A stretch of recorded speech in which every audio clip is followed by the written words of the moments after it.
Though veteran suicide across the country and here in Virginia may never be totally eradicated, experts say it can be prevented. And a lot of times that prevention starts with human connections and conversations. It's a community no one asked to be a part of, encompassing a crisis not talked about enough. But at this Out of the Darkness walk, those who push forward are reminded that suicide impacts people in all walks of life. We may not be able to always get to those people, but we can walk until we can get there. And the colored beads they wear around their necks represent that heartache comes in different hues. Red beads for the loss of a spouse, teal representing someone who's attempted, and silver. The silver represents military or first responders. Michael Tucker wears for Army National Guard Staff Sergeant William Rame. He was my uncle. Saying the word was is already hard enough, but he was family.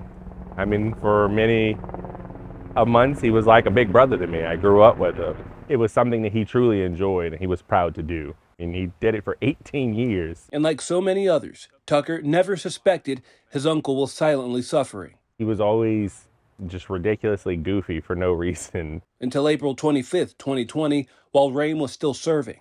His friends said later that night, they all ended up getting in their tents and they heard the gunshot go off. So, And unfortunately, I don't think any of us expected it. Tucker's story isn't unique.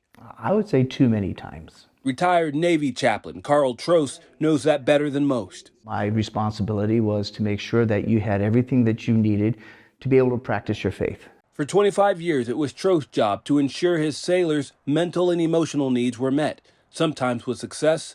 I had a sailor on one of my ships who got his Dear John letter. He was telling me about his wife. They had been married for 15 years, wrestling with, I didn't see it coming, I didn't expect this. And we just sat and, that's what we did all night long. And the next day he said, thank you. Because I actually thought of suicide. But far too often, I found that I was doing memorial services for Marines, and I do about 5 or 6 a year, sometimes more. And though on the decline, Trost says the circumstances that drive veterans to suicide often start during the transition from soldier to civilian. Any kind of change transition, it's very stressful.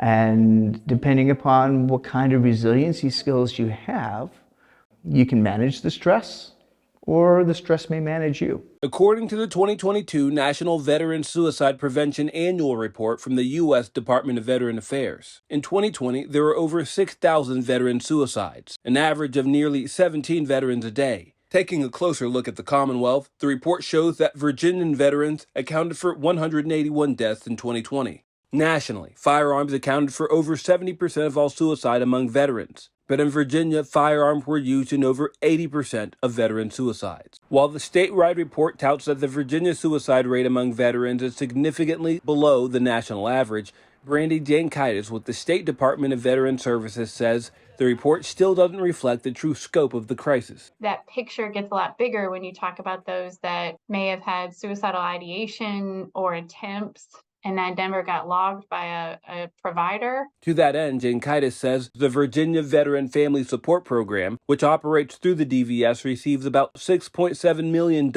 annually to provide services like mental health, substance abuse, treatment for suicidal ideation, and more. Because if someone's connected, feels like they have purpose and camaraderie, they're less likely to experience mental health symptoms or suicidal ideations.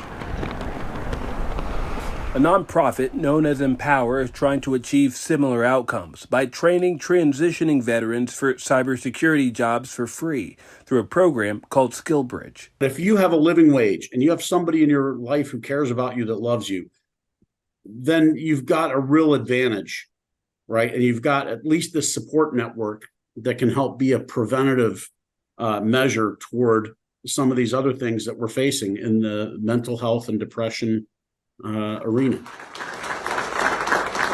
Recent program graduate and Navy veteran Juan Cruz says his job prospects since graduating have been a weight off his shoulders. I'm definitely better equipped than I would have been had I not been a part of that.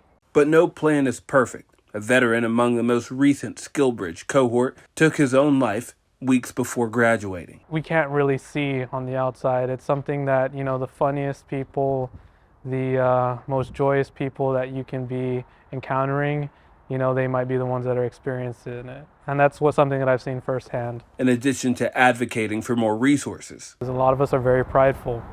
We're not the ones to go asking for help. Cruz wants veterans who are suffering to know it's okay not to be okay, as long as they seek help. It's okay to ask for help.